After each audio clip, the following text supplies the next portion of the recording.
रोजाना सबसे पहले अनुपमा सीरियल देखने के लिए हमारे चैनल को सब्सक्राइब करें। एपिसोड के स्टार्टिंग में हम देखते हैं तोशु बोलता है कि आप इसकी सच्चाई नहीं जानते हो, इसकी सच्चाई तो मैं आपको बताता हूँ। ये सालों से आपकी आंखों में धूल झोंकते आ रहा था। पाकी बोलती है, हाँ तोशु भाई, बताओ बताओ, सबको सच पता लगना चाहिए। मम्मी को उसकी पूरी टीम की सच्चाई पता होनी चाहिए। अनु बोलती है, बाकी चुप हो जा। इधर दोषी बोलता है, मम्मी ये आपको अपना बोल रहा है, हम लोगों को सबको अपना बोलता है ना, तो इसने अपने ही घर में चोरी कर ली। इसने पहले भी अपने मामा के घर में चोरी की थी। अनु बोलती है, बंकू ये लोग बस बकवास कर रहे हैं। बाकी बोलती है कि तू चुप क्यों हो गया, बोलना, सबको सच बता। तोशु बोलता है, बताना सबको, तूने अपने मामा के घर से चोरी की थी। बंकू बोलता है, ये लोग सच बोल रहे हैं, मैंने अपने मामा के घर से पैसे लिए थे। दिग्विजय बोलता है, क्या? बंकू बोलता है, हाँ सर ये सच है। तोशु और बाकी तो बहुत ज़्यादा खुश हो जा रहे हैं। तोशु बोलता है कि सुना ना, मैं जो बोल रहा था वो बिल्कुल सच है, ये नौकर के साथ साथ चोर भी है। पंकु बोलता है, नहीं तोशु सर, मैंने ये बोला है कि मैंने अपने मामा के घर से पैसे लिए थे, मैंने ये नहीं बोला कि मैंने अपने मामा के घर से चोरी की थी। पंकु अनु को बोलता है, दीदी मैंने आपको बताया था ना, मेरा मामा मुझे दिन रात काम करवाता था, इसके बाद वो मेरी मेहनत की कमाई हड़प लेता था। सर आपने उस दिन मेरे मामा का हाथ पकड़ा था ना, उस दिन मामा ने मुझे बहुत मारा था, मेरे सर पर भी चोट लगी थी। सर मैंने उस दिन अपनी मेहनत के सारे पैसे ले लिए और मैं आपके पास आ गया। तो सर आपको मेरे मामा ने ये बताया क्या कि वो कैसे मुझे जानवरों की तरह रखता था? आपने मेरे मामा से बात की है ना? क्या उसने आपको ये बताया कि मैं हमेशा काम करता रहता था और मेरी मेहनत की कमाई मेरा मामा हड़प लेता था? मैंने वहाँ से पैसे उठाए, लेकिन वो चोरी नहीं थी, वो मेरी मेहनत की कमाई थी जो मैंने उन लोगों से छीनी। पंकु बोलता है, मैं अनु दीदी, इशू और ईशानी की आंखों में आंखें डालकर बोल सकता हूँ, मैंने आज तक जो भी पैसे कमाए हैं अपनी मेहनत के कमाए हैं, कभी कोई नाजायज़ काम करके नहीं कमाए। मेरे पास जो भी है, जितना भी है, सिर्फ मेरी मेहनत का है, किसी और की नहीं। दिग्विजय बोलता है, कोई भी मर्द ऐसा नहीं चाहता कि वो जिन लोगों से प्यार करता है उनके सामने वो कमज़ोर पड़े, लेकिन तुम दोनों ने बंकू को इतना ज़्यादा कमज़ोर कर दिया कि सबके सामने कमज़ोर पड़ गया। बंकू रो रहा होता है, अनु उसको संभालती है। अनु बंकू को बोलती है, सॉरी बेटा। इसके बाद वो बंकू को गले लगा लेती है। वो बोलती है, किसी भी बच्चे को वो नहीं सहना चाहिए जो तूने सहा था बंकू। बंकू तेरे उस मामा का भी न्याय होगा, तो बिल्कुल भी चिंता मत करना, कर्मों का फल यही मिल जाता है। अनु पाकी की तरफ देख रही होती है। क्याथी बोलती है, बंकू बेटा हमेशा जीते रहो, इतने अत्याचार, इतना सब कुछ होने के बाद भी तुमने सच और संस्कार का हाथ नहीं छोड़ा। तभी अनिल बोलता है, भाभी आप सही बोल रहे हो, इसे कहते हैं रियल मैन। राही बोलती है, बंकू मुझे नहीं पता था तुम्हारे साथ ये सब कुछ हुआ था, आई एम सॉरी। इधर हम देखते हैं माही बोलती है, पाकी दीदी अपनी ही बेटी को रुलाकर आपको क्या मिला? पाकी बोलती है, हाँ मैंने अपनी बेटी को रुलाया है, और इसलिए रुलाया है ताकि इसको कल को आगे जाकर हर रोज़ ना रोना पड़े। और आप लोग जो इस बंकू की इतनी ज़्यादा बड़ाई कर रहे हो ना, मुझे कोई फ़र्क नहीं पड़ता आपकी बातों से, क्योंकि मैं बहुत अच्छे से जानती हूँ मेरे पर्स से 5,000 रुपये गायब हुए हैं, और वो 5,000 रुपये किसी और ने नहीं, इस बंकू ने ही चुराए हैं। अनु बोलती है, पाखी अपना वॉल्यूम थोड़ा कम कर ले। पाखी बोलती है, बिल्कुल भी नहीं करूँगी, अभी के अभी इस लड़के को घर से निकाल दीजिए। अनु बोलती है, पाखी हर आदमी अपने लिए पैसे कमाता है, अपने पैसों से थोड़ा बहुत पैसों को बचाता है और वो वैसे अपने लोगों पर खर्च करता है। पाखी दोषु तुम जैसे लोग नहीं होते हैं, ऊपर से तो तुम लोग इस घर में रहते हो और बापूजी के पेंशन की पैसों से ही खर्चा हमेशा खाते रहते हो, घर के अंदर एक भी रुपए नहीं देते। एक तो तू और ये तेरा जो नालायक भाई है जो चोरी चकारी के लिए पूरा वर्ल्ड फेमस है, तुम दोनों तो बिल्कुल नालायक हो। बाकी तुम मेरी तरफ देख, जब भी तेरे 10 रुपए भी इधर से उधर हो जाते हैं ना, तो तू तो पूरे घर को सर पर ही उठा लेती है। लेकिन आज तो तेरे 5,000 रुपये गायब हो गए थे, तो तूने किसी को कुछ भी नहीं क्यों बोला? तो मुझे ये बात बता, ये जो 5,000 रुपये गायब हुए हैं, ये बात तुझे बंकू जब ईशानी को गिफ्ट दे रहा था उस टाइम पता चला, या उससे पहले पता चल गया था? अनु बोलती है, बोल ना पाकी। पाकी कुछ नहीं बोल पाती, वो चुप रहती है। बंकू बोलता है, अनु दीदी 1 मिनट। इसके बाद वो अपने बैंक की पासबुक लेकर आता है। अंकु सबको दिखाता है कि मेरी पासबुक है, मेरा सर ने खाता खुलवाया था और तब से ही मैं अपने पैसे इसी में सेव कर रहा हूँ। दीदी आप देख लीजिए, आज सुबह ही मैंने अपने बैंक से पैसे निकलवाए हैं। तोशु बोलता है, अगर ये प्रूफ था तो फिर आधे घंटे से रो क्यों रहा था, पहले ही सबको बता देता। अनु बोलती है, शरीफ इंसान पर जब ऐसे कोई चिल्ला कर झूठा इल्ज़ाम लगाता है ना, तो वो डर जाता है। पंकु बोलता है, हाँ दीदी मैं डर गया था। दीदी मैंने नहीं सोचा था कि ऐसा कुछ भी हो सकता है, क्या मुझ पर ऐसा झूठा इल्ज़ाम भी लग सकता है क्या? इधर बापूजी बोलते हैं, लीला तू भी देख ले, अगर इस बच्चे के साथ किसी ने भी बदतमीजी करने की कोशिश की तो मैं सहन नहीं करूँगा। दिग्विजय बोलता है, पंकु पहले चाहे कुछ भी हुआ हो, लेकिन अब हम सब तुम्हारे साथ हैं। अनु बोलती है कि हाँ हम हमेशा तुम्हारा साथ देंगे। इधर पाकी वहाँ से जाने लगती है, तभी अनु उसका हाथ पकड़ लेती है। अनु बोलती है पाखी तो इतनी आसानी से इतनी जल्दी यहाँ से नहीं जा सकती, पहले तू सच बोल, उसके बाद ही मैं तुझे यहाँ से जाने दूंगी। चल सबको सच बता। अनिल बोलती है बता दे अब सबको कि सच में तेरे पैसे चोरी हुए थे या फिर तूने बंकू को नीचा दिखाने के लिए ये सब कुछ झूठ बोला था। ये कुछ नहीं बोलती, फिर वो बोलती है मम्मी मैं बस नाटक। इसके बाद वो बोलती है मम्मी आई मीन। अनु बोलती है पाखी तो मीन तो है ही। दिग्विजय बोलता है पाखी किसी पर भी इतना बड़ा इल्ज़ाम लगाने से पहले तुम सोच लेती कि तुम क्या कर रही हो। बा बोलती है पाखी तेरे चक्कर में तेरे बापूजी ने मुझे भी लपेट लिया, तू कैसी नालायक औलाद है। बा को तो काफ़ी ज़्यादा गुस्सा आ रहा होता है पाखी पर। अनु बोलती है नालायक ही नहीं है गिरी हुई भी है, दिन ब दिन और ज़्यादा गिरती जा रही है, क्या है बाकी ये सब। इधर इशू बोलती है थैंक गुड मम्मा मैं आप पर नहीं गई, आपको ना तो बड़ों की इज्जत करनी आती है और ना ही छोटों से प्यार करना आता है। मैं दिग्विजय अंकल और अनुमा के कहने पर बंकू के लिए 1 साल का इंतज़ार करूंगी, लेकिन अगर आपने फिर से बंकू को टारगेट बनाया ना तो फिर मैं भूल जाऊंगी कि आप मेरी कौन लगती हो। अंशु और प्रेरणा के सामने हाथ जोड़ती है। वो बोलती है कि सॉरी सब कुछ खराब हो गया। अंशु बोलता है अनुमा आप सॉरी क्यों बोल रही हैं, आपकी तो कोई गलती नहीं है। अंशु बोलता है बंकू हमारे लिए भी इम्पोर्टेंट है। इधर प्रेरणा बोलती है मैंने और ईशू ने कैफ़े में कस्टमर से लड़ाई कर ली थी, लेकिन बंकू अगर हमें काम डाउन नहीं करता तो सब कुछ खराब हो जाता। प्रेरणा बंकू के पास आती है। वो बोलती है अब जब तक बंकू डांस नहीं करेगा तब तक फंक्शन स्टार्ट नहीं होगा। अंशु बोलता है कि एक मिनट बंकू डांस तो करेगा लेकिन वो लड़के वाले की तरफ से डांस करेगा। प्रेरणा बोलती है नहीं बंकु लड़की वाले की तरफ से डांस करेगा। प्रेरणा और अंश ऐसे ही कर रहे होते हैं कि नहीं ये मेरी तरफ से डांस करेगा, दूसरा बोलता है नहीं ये मेरी तरफ से डांस करेगा। सब लोग बंकु को चीयर कर रहे होते हैं। अनु इशू को अपने पास बुलाती है, वो बंकु को भी अपने पास बुलाती है। इसके बाद बंकु को वो ईयरिंग दे देती है।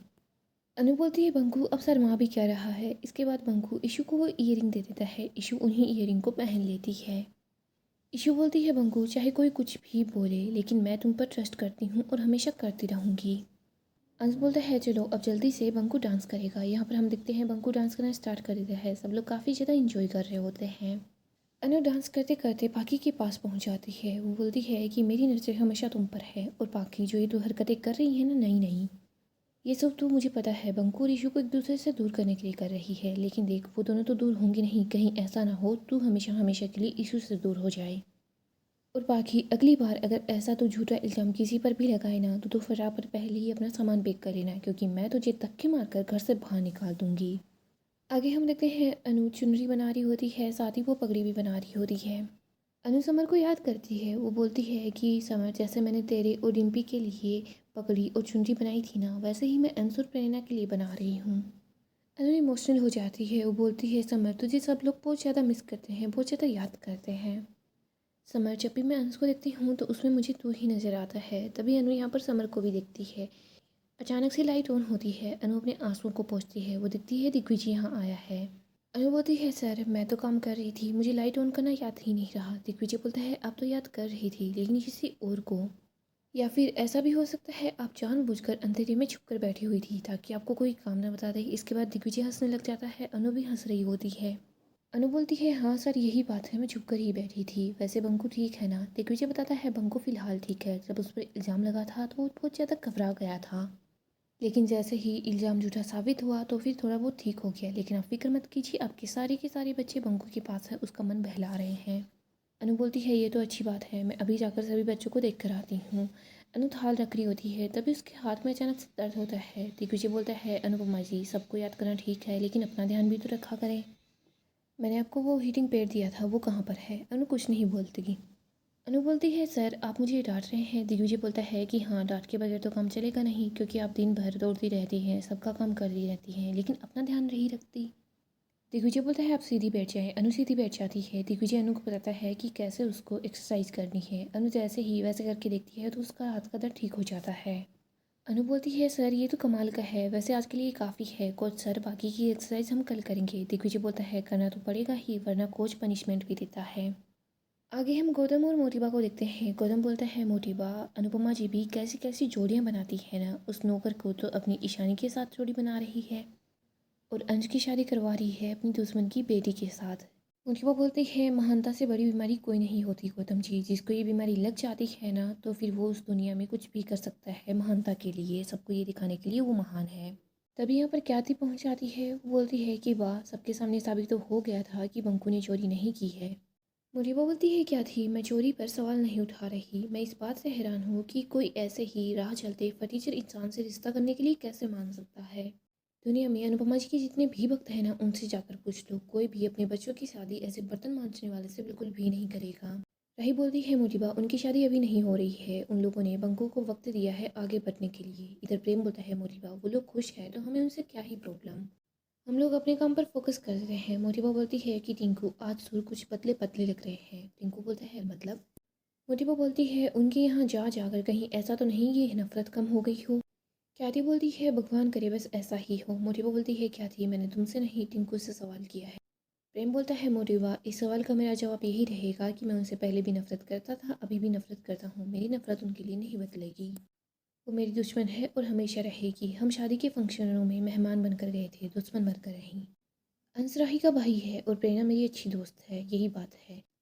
मोटिबा बोलती है गद्दार दोस्त। तभी ख्याति बोलती है कि आप गद्दारों को माफ़ नहीं करती। मोटिबा बोलती है बिल्कुल भी नहीं। ख्याति बोलती है फिर गौतम का क्या। ख्याति राही प्रेम वहाँ से चले जाते हैं। इधर गौतम बोलता है मोटिबा, आपने देखा ना, मेरे खिलाफ तो इनकी आवाज़ 7वें सुर तक लगती है, लेकिन अनुपमा जी के खिलाफ बिल्कुल भी नहीं लगती। मुझे तो ऐसा लग रहा है ये जो नफरत की आग है ना, धीरे धीरे ठंडी पड़ती जा रही है। मैं तो ये सोचकर परेशान हूँ, अगर ऐसा ही चलता रहेगा तो फिर प्रेम कैसे कंपटीशन को जीत पाएगा। आगे हम अनु को देखते हैं जो बा को लेकर मंदिर की तरफ आ जाती है। अनु बोलती है कि बा, अपने हाथों से ये अखंड जोत जलाइए और अपने दिल का जो भी गुस्सा है, मलाल है, नफरत है, इसमें डाल दीजिए, आग की तरह जला दीजिए।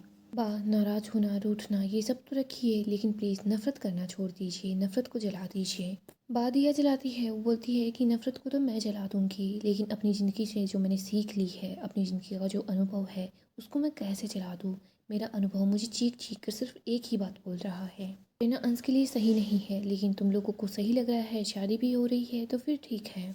अनु बोलती है बा, मुझे ऐसा लगता है समय के साथ साथ आपकी सोच भी बदल जाएगी। वाह, आपको पहले भी तो कोई भी पसंद नहीं आता था, अंश की शादी है, आप बस उसकी खुशी में खुश होने की कोशिश कीजिए, बस कल ये शादी आराम से हो जाए। वाह, ये अखंड जोत कल तक शादी होगी तब तक जलती रहेगी, लेकिन दिल नहीं जलने चाहिए। वाह बोलती है हाँ ठीक है ठीक है, जब भी तू ज्ञान देने बैठती है ना तो रुकती नहीं। अगली सुबह हम फिर से शाह हाउस का सीन देखते हैं। यहाँ पर हम देखते हैं सब लोग शादी की तैयारी कर रहे होते हैं। बा बोलती है पंडित जी ने जो भी सामान बताया था आ गया है ना, एक बार फिर से लिस्ट को चेक कर लेना। माही बताती है सब हो गया है। बाबूजी बोलते हैं मिठाई रेडी हो गई। किंजल बताती है कि हाँ हो गई है, और पाकी भी तो कर रही है ना। पाकी बोलती है हाँ बाबूजी, मैं अपना काम कर रही हूँ। आगे हम अनु को देखते हैं जो एक डिब्बा लेकर आती है। तभी राही उसकी हेल्प करती है। अनु बोलती है काफ़ी ज़्यादा भारी है। राही रखवाने में अनु की हेल्प करती है। अनु उसको थैंक यू बोलती है। इधर राही चली जाती है। अनु तो बहुत ज़्यादा खुश हो रही होती है। आगे हम प्रेम को देखते हैं जो मिठाई बना रहा होता है। तभी यहाँ पर ख्याति भी होती है। वो बोलती है कि तुम प्रेरणा और अंश के लिए बना रहे हो। प्रेम बताता है कि प्रेरणा को ये मिठाई बहुत ज़्यादा पसंद है। ख्याति बोलती है एक काम करो, इसके अंदर थोड़ी सी लाल मिर्च भी डाल दो। प्रेम बोलता है माँ आप कैसी बात कर रही हैं, मिठाई के अंदर मिर्च कौन डालता है, मिठाई तो मीठी होनी चाहिए। ख्याति बोलती है और रिश्तों का क्या, दोस्ती का क्या, जो रिश्तों में दोस्ती में कड़वाहट घोल लेता है ना, वो कितनी भी मिठाई लेकर चला जा, ना तो मुंह मीठा होता है और ना ही रिश्ते मीठे होते हैं। मैंने कितने दिनों बाद तुम्हें किसी और के लिए सोचते हुए देखा, किसी और के लिए कुछ करते हुए देखा, तभी मुझे एहसास हुआ है कि तुम्हें अभी भी पुराना प्रेम जिंदा है। गाइस, डेली अपडेट के लिए आप हमारे चैनल को सब्सक्राइब करें, साथ ही साथ वीडियो को लाइक भी कर दें। गाइस, अपकमिंग एपिसोड काफ़ी ज़्यादा इंटरेस्टिंग होने वाला है। अपकमिंग एपिसोड में हम देखेंगे, सबको पता चल जाएगा प्रेम ने अनु की डायरी चुरा ली। एपिसोड में हम देखेंगे सब लोग शादी की तैयारियां कर रहे होते हैं। इधर हम अनु को देखते हैं जो कि प्रेरणा की तरफ होती है। वो बोलती है कि बारात आ गई है। इधर हम देखते हैं अंश और बाकी के लोग डांस करते करते आ रहे होते हैं। अनु यहाँ पर अंश का तिलक करती है, उसकी आरती करती है। फिर हम देखते हैं अंश और प्रेरणा की शादी की रस्में स्टार्ट हो जाती है। ये लोग फेरों के लिए भी बैठ जाते हैं। दूसरी तरफ हम अनु को देखते हैं। अनु और किंजल ये दोनों किचन के अंदर होती है। यहाँ पर देखते हैं कि अनु सोच रही होती है मुझे अपनी डायरी देखनी चाहिए।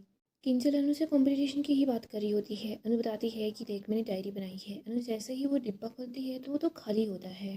अनु सोचती है मेरी डायरी कहाँ चली गई। इसके बाद वो बाकी डिब्बे भी चेक करती है, लेकिन अनु को यहाँ पर डायरी नहीं मिल पा रही। दूसरी तरफ हम प्रेम को देखते हैं जो कि तोशु के साथ होता है।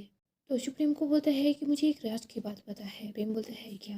तोशु बोलता है कि चोरी डायरी। इधर प्रेम समझ जाता है कि शायद तोशु ने देख लिया था। तोशु बोलता है प्रेम मुझे अच्छे से पता है, तुमने मम्मी की डायरी चुराई है और मैंने अपनी आंखों से ये सब कुछ होते हुए देखा है। प्रेम तो काफ़ी ज़्यादा घबरा जाता है। तोशु बोलता है प्रेम तुम इतनी ज़्यादा परेशान मत हो, मैं किसी को कुछ भी नहीं बताने वाला। तुम बस एक काम करना, तुम्हें 40 लाख रुपए मिलने वाले हैं ना, तो तुम सिर्फ 10% मुझे दे देना। इधर हम देखते हैं घर में हंगामा हो जाता है कि अनु को वो डायरी नहीं मिल रही। किंजल बताती है कि मम्मी की डायरी गायब हो चुकी है, मिल नहीं रही। तभी यहाँ पर तोशु बोलता है कि कैसे मिलेगी, क्योंकि प्रेम बाबू ने उस डायरी को चुरा जो लिया है। यहाँ पर हम देखते हैं ऐसा ही सब कुछ सुनते ही सब लोग काफ़ी ज़्यादा हैरान हो जाते हैं, लेकिन अनु तोशु की बात को नहीं मानती। वो बोलती है कि कल तो पाकि बंको पर इल्ज़ाम लगा रही थी और आज तो प्रेम पर इल्ज़ाम लगा रहा है। सो दोस्तों, ऐसे ही अपडेट के लिए आप हमारे चैनल को सब्सक्राइब करें, साथ ही साथ वीडियो को लाइक भी कर दें।